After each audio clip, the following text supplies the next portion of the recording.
And welcome to another short. How you doing, Jamie? Yeah, not bad, mate. It's miserable, hence why I thought you'd change position from other recordings, because you will not see me. I'll be a silhouette in the dark, which genuinely happened to me on an interview, by the way. Someone on an interview was like fading into the dark, and I was like, you can't turn the light on, and it didn't turn the light on. And this is quite awkward. How are you? I'm all right. I'm not too bad. It is very miserable. It's very wet. I'm having Mac slash Microsoft slash everything issues because of you've probably seen a job role change. But yeah, when everything you've known is all organised and how you want it, Yes.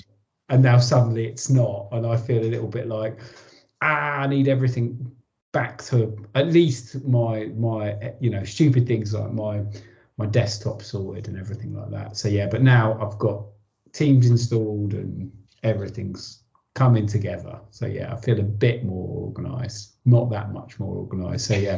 So today we are covering a favourite subject of mine because it does come into the tech sphere. I'm going to claim that film. Yeah. Film, which I am intangible or tangible link, I guess, would be the phrase. There is a subtle one, I feel, that will make thing into the world of what we've discussed in previous ones. So I think there's a kind of an undercurrent for a few of them that people will probably pick up on. I'm definitely gonna probably show how much of a nerd I am at this level, because I will take us through a brief history of film. Very brief. Again, this is showing some of the techie side of it people wouldn't consider. So my first question to you, Darren, what is the first ever film? First ever film, as in someone paid to see? No, just the first ever film made.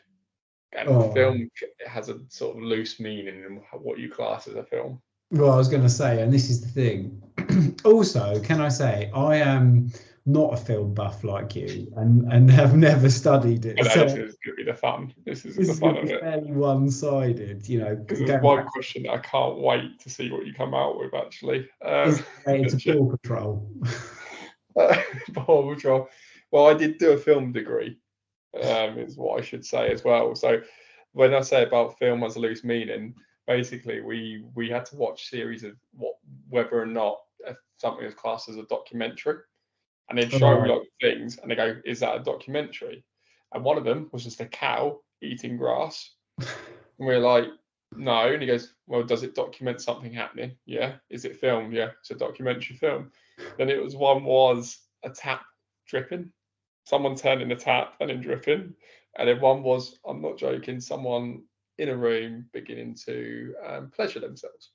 This is in a uni room. Yeah, we were adults, obviously, but yeah, that was surreal. And we had to classify whether that was documentary or not. So I have got a bit of background in film, and interestingly, I'm not going to ever reveal the name of it, but a film of mine was shown at a German film festival. That is pretty cool. As a claim to name. Yeah, and I've got evidence. If anyone does call me out on it, I have got evidence. But yeah. So the first ever film, though, Darren. No idea. And when we're saying film, are we saying photographs stitched together, or are we saying technical recording of something? Actual record, like sort of film. Have you got the year as well? Yeah. Is it on the prod sheet? Yeah, so we'll know because your eyes will deviate, so we'll know immediately whether or not you've looked at it. You're going to tell me. Copilot can't help you now. No, it can't. Copilot cannot help me now. Go on, enlighten me. Right, this one I did have to check because there's disputes. So I'm looking, so I've got to read it to make sure I get it right. It's called Louis Le Prince Roundhay Garden Scene, and this was recorded in Leeds, so England. Yep, in 1888. It's approximately 2 seconds long and shows some of his family walking in the garden. That's crazy. 1888, did you say? Yeah. I would have not thought it'd have gone back that. That's crazy. Yes. So then this is the next one that might surprise you as well. First film in colour. In colour. Well, do you want me to go year, or I'm not going to know the film. Go on, go year then. What are you going year? Well, the thing is, you've got like the Laurel and Hardys, but that feels like even early. You've gone 1880. That's mental. Like, In colour, it's got to be like 1930s. I don't know. 1908.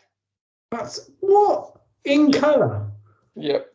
A visit to the seaside, and it's Kinham colour. So it's a process that was revolutionary that then did start to lead. But that one blew my mind, if I'm honest, because I remember films like Citizen Kane, and that's 1939, which is black and white. That's regarded one of the greatest films of all time, and is regarded as one that set the tone for films now. There's shots that were done in that film that people reuse now because of how advanced it was, and that wasn't even in colour. So yeah, it shows you. And the final little quiz one, this one is the one that I'm excited about. Do not look. Do not. I'm not looking. I can't scroll down. First film to use CGI. Oh, And year, go for year. Let's see. See, part of me would go with like a Star Wars film or a Star Trek film, right? Which would be logical. Which is kind of logical because they would push that boundary. But I got a feeling that before Lucas, there was like a genre of film, horror and that kind of thing that they would use. But would you deem it CGI or would it be like stage set building? Oh, that's a tough question. And the thing is, it's going to be the 40s then, or late 1930s where they stepped. No, this again because it's the gaps. 1958, and that's a massive gap. Yeah, and this is a two-pronged one though. This is like a little sort of bonus point one if you'd got it. So it was 1958, which is Vertigo, Alfred Hitchcock classic. So kind of a bit of a not horror, but a bit of a dark thriller with James Stewart. And it's the credits that use CGI. No way. Yeah. But the official like live action one is Westworld 1973, which has now obviously been made into a big TV show. That's got lots of stuff. So there you go. And then another little tidbit as well in terms of the journey of that is Westworld, I think, is now written by Christopher Nolan's brother. There you go. I've just got ridiculous. It's like Rain Man, a film. Yeah. But this moves nicely into then your first ever film experience. My first ever film experience. What, at the cinema, like proper? Anything like one that you vividly remember, like watching. There's a few. I remember going to the cinema to see very, very cold mid-December with family friends to see Muppets Christmas Carol as a kid. And we still bust it out this even now, right? Like it'll be on the bowling TV, over Christmas. Muppets Christmas Carol classic. The other one, which was a strange one that we rented, was a film called The Sandlot Kids. You ever seen that? No, that sounds like it could be wrong. No. So yeah, so it's about it's got a Babe Ruth-esque like story woven in. Oh, okay. Yeah. He's Googling it now, not looking at the prod sheet. So yeah, that's probably my first experience of that. I distinctly remember my dad when we went to the cinema trying not to buy any of the expensive sweets, popcorn or anything. Yeah, I guess it would have been. Yeah, it would have been back then. See, mine's Home Alone, 1990. Home Alone, yeah.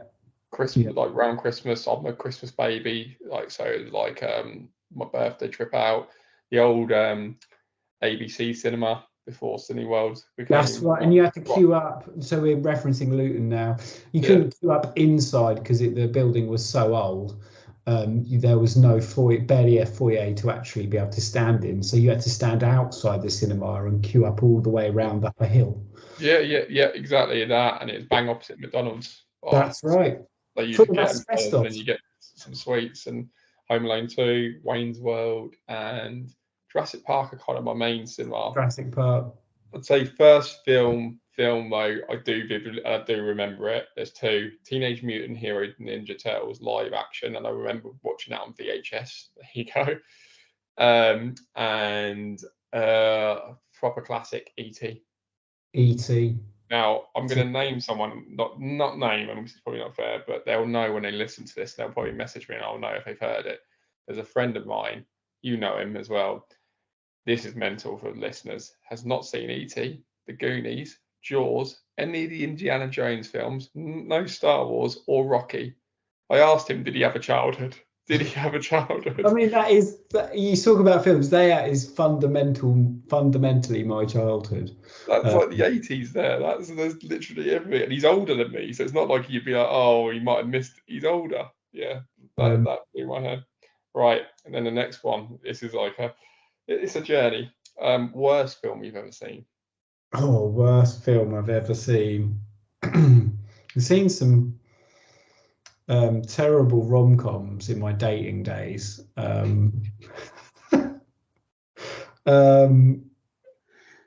Worst film I've ever seen. That's a horrible one.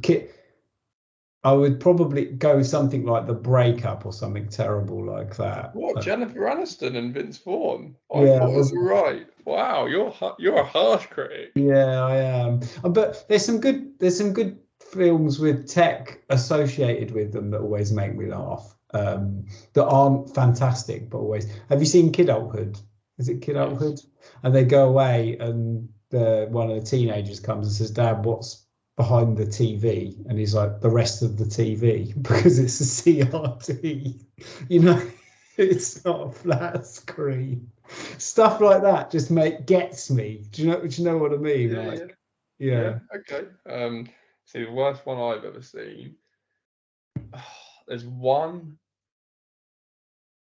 and I can't avoid it. Crossroads, Britney Spears. Britney Spears. Oh, that was a shocker. I just didn't walk out of stubbornness that I'd paid, and I was a teenager, and it was a lot of money when you're a teenager. I'm going to eat my sweets. Yeah. Oh, Stephen, it was so bad. So bad.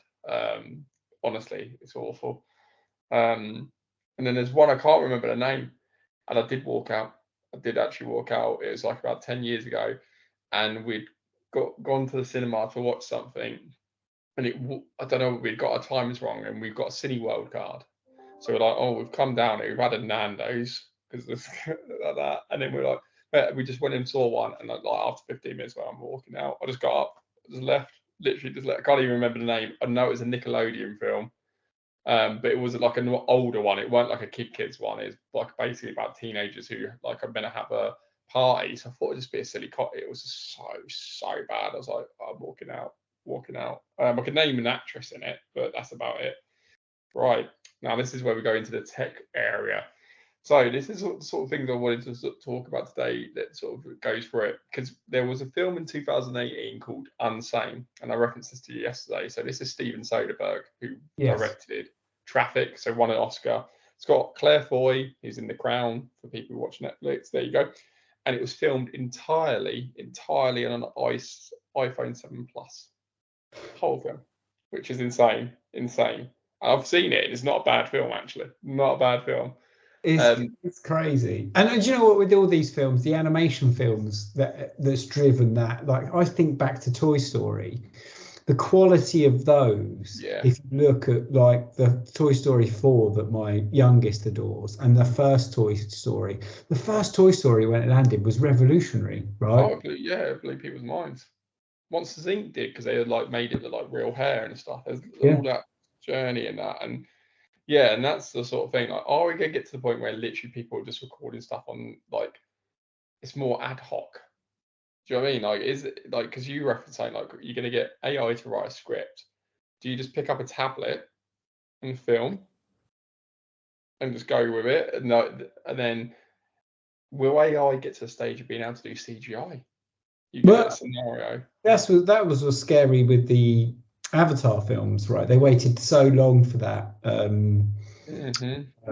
because they were waiting for, I think it was Apple, to produce a certain processor chip to be able to do the rendering of the avatars, right? So one of the problems with the delay in release of the film was obtaining enough hardware to deliver that. That's all like that's not an issue now, right? Cloud is enabling that, but that's also not an issue. You can just throw processing power at that problem.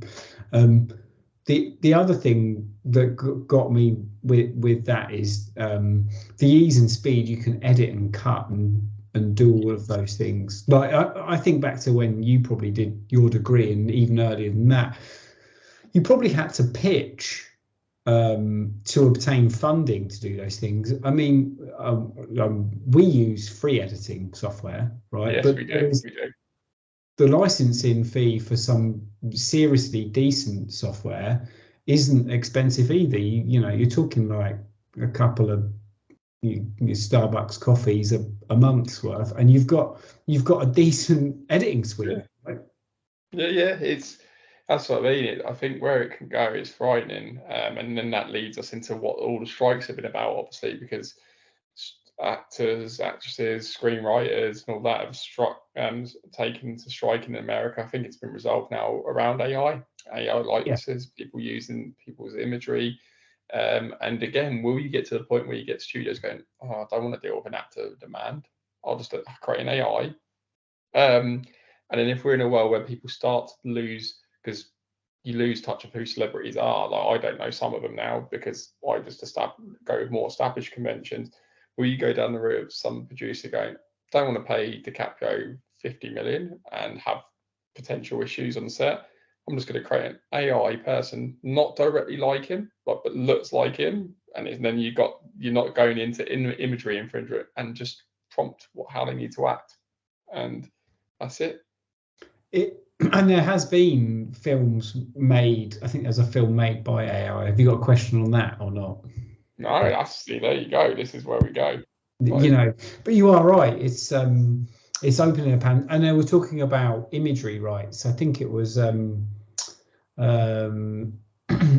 Bruce Willis and the rights he has over his image, and the fact that I think someone had used it or asked for permission to use it in a film, and they recreated him, right? Absolutely. And look at the Beatles. We talk about music as well and film. This is intangible link, but they just got a #1 with a song that used AI to plug the gaps for the performance. It's just, we're not going to. There's the blurred line. I understand why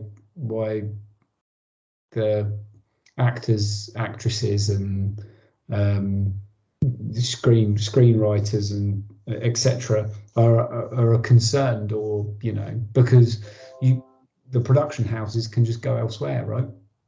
Yeah, but it's good in a way that they've come to agreement, because this is the other thing. Are they like setting a precedence? Are they going to be ones that are now, because it looks like they're getting like agreements and protection and stuff? Is it going to then start to make other areas go, okay, if they're doing it, we need to start legislating or have a clear guideline or criteria or whatever they want to call it, because it's just everywhere. Like there's days where I don't want to hear about AI. Like, do you know what I mean? And just like, I don't need to hear about it. And I go on and I'm like, AI.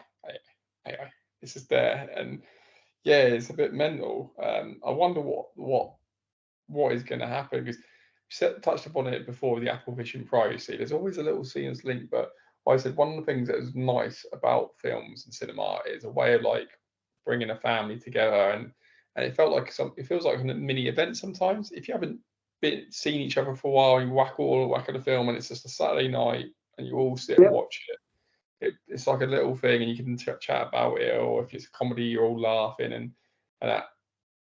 I don't know. I know people go, well, AI will be able to like act, but it just feels like it's losing something, the magic of it. I don't know, maybe I'm nostalgic on that. I don't know. Well, I understand. Well, there's two things to dissect there. The first thing was, are you saying we'll watch and consume content separately too much? I feel like it will go that way, yeah. And cinema's going to go. The other one is the authenticity of the actor or actress. Are you going to get Jackie Chan doing 16 million takes of him kicking a ping pong ball somewhere, right? That's some of the I think doesn't he hold like a load of world records for some strange or crazy things? Oh, he's got some insane. But again, that you've such a thing. Like some of the top best things you do is when you see the outtakes of a film, and they're like Anchorman outtakes. Like I love Anchorman, and that like again, how will comedy work in AI? I know it'd be intuitive, but sometimes comedy isn't like just in the moment. Yeah. Like, Yeah, and the sarcasm and stuff like that. Like one of my favorite film series is Hot Fuzz and Shaun of the Dead. You know, and they are, if you're not from Britain, and even if you are from Britain, you might not have heard of them, but it's very sarcastic, tongue-in-cheek comedy. You know, and that's a hard genre to kind of, how do you'd have to feed a large language model all of those kind of, it's probably doable. Do you see what I mean? I think it is. It probably is doable. It will, but where we're at now, it ain't gonna be far. But it's like just improv as well. I don't know. You just lose a bit of magic, I feel. But this is the big one though. What are your favourite films of all time? We'll do it. We'll limit it to 3. But if you're struggling, we'll go with 5. I can't wait for this. What are your favourite films of all time? So I'd have to go with. Can I get a 2 for 1? Is that allowed? I don't know.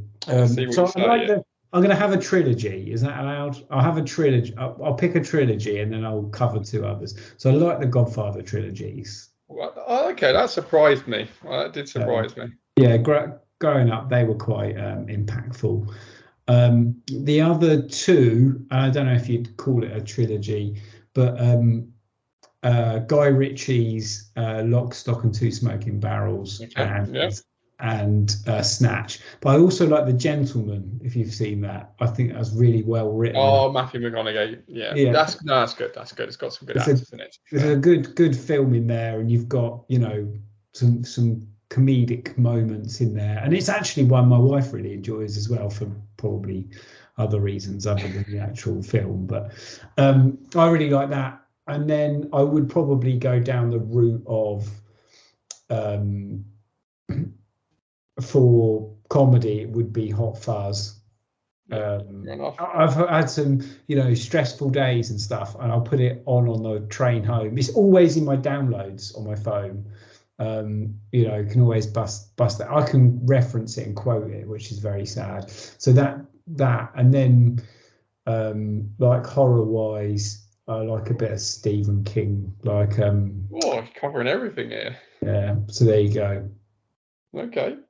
What about you? This is hard because you're a film buff, so you know. Some of mine surprise people because they think, oh, you're going to say really. There's some obvious, and then there's ones they're going to think I'm going to say Shawshank Redemption or something. Love it. I know that is a classic as well. It is, but it's like, I don't know.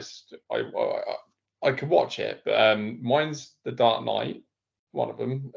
So not Batman Begins, great film, or The Dark Knight Rises, but The Dark Knight. Not just because it is brilliant, but you could watch that film and not think you're watching a superhero film. It's a superhero. It's Batman fighting the Joker with extreme sort of like weaponry, but the Joker in that film is just insane. Like the performance, like of Heath Ledger. It's one of them films, and the reason why it's so good, I think, it's 2.5 hours long. Now to watch a 2.5 hour film lots of times, it means it's got something. And even my wife, who hates superhero films, watched it and said, yeah, you just wouldn't even think it's superhero. Another one is Eternal Sunshine of Spotless Mind.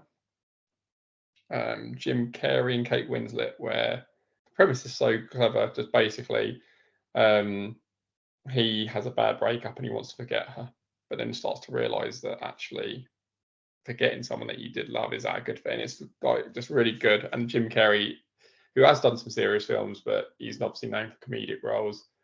That's 2. The Green Mile, Tom Hanks. Oh, it's a classic. Yeah, exactly. If that doesn't make you cry, I think you've got genuine issues. That just, what a film. Anchorman. Tom Hanks, what a legend. He's never done Tom Hanks. Yeah. Yeah. Yeah, and then the guy who Airport, Tom Hanks Airport, classic film. Oh yeah. Terminal. Yeah, Yeah. Steven Spielberg. Yeah, but Green Mile, and it's got Michael Clark Duncan, who sadly died. Little bit of trivia. There you go. This is the geek. He was a driller, so like drilled cement, and he was spotted by Bruce Willis, and he starred in Armageddon, and he became pals with Bruce Willis, and he recommended the film production that he go for the Green Mile, and he got nominated for an Oscar for it. He's John Coffey, the one who says he's scared of the dark, and he's so that's free.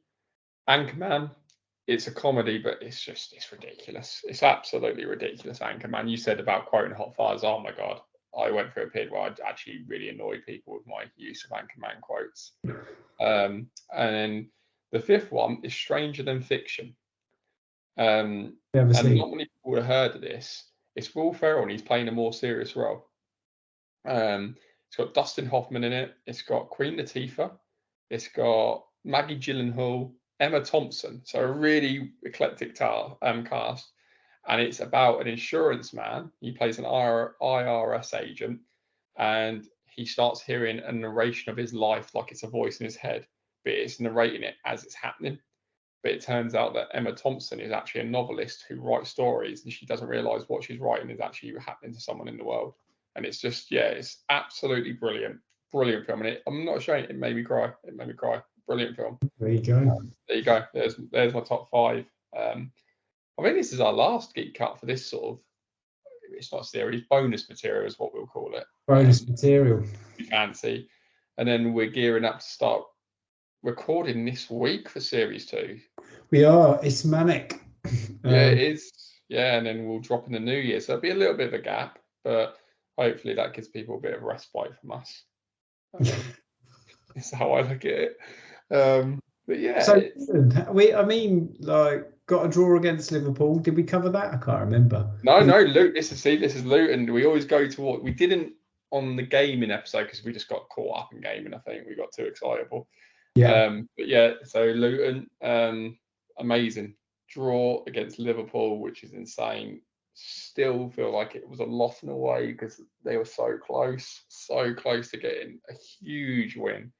And then they only lost 1-0 to Man United. Man United were actually clinging on at the end, weren't they? Like genuinely behind the ball, trying to which is, if you'd said 10 years ago in the conference, you're going to be playing at Old Trafford and Man United are going to be holding on to get a 1-0 against you, you would have said that person is insane.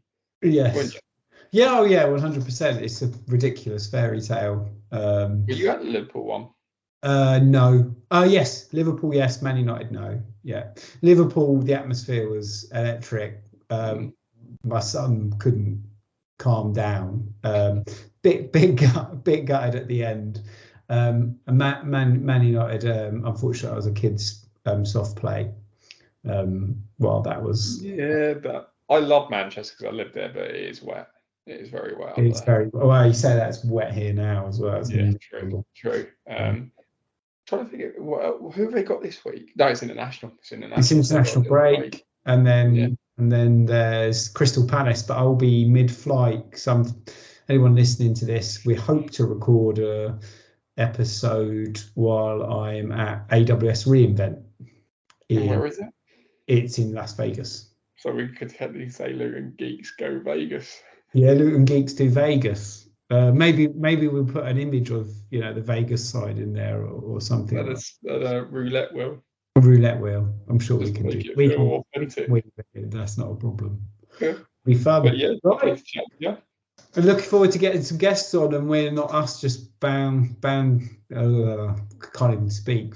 Us just banging on about random stuff in these cuts. Yeah, we have got some really good ones. Quite again, like the first series, I'm quite pleased with what we've got lined up. We've got diverse, like different industries, different backgrounds, of course, but all relate to our like previous topics of digital, agile, tech, and stuff. So yeah, I'm excited.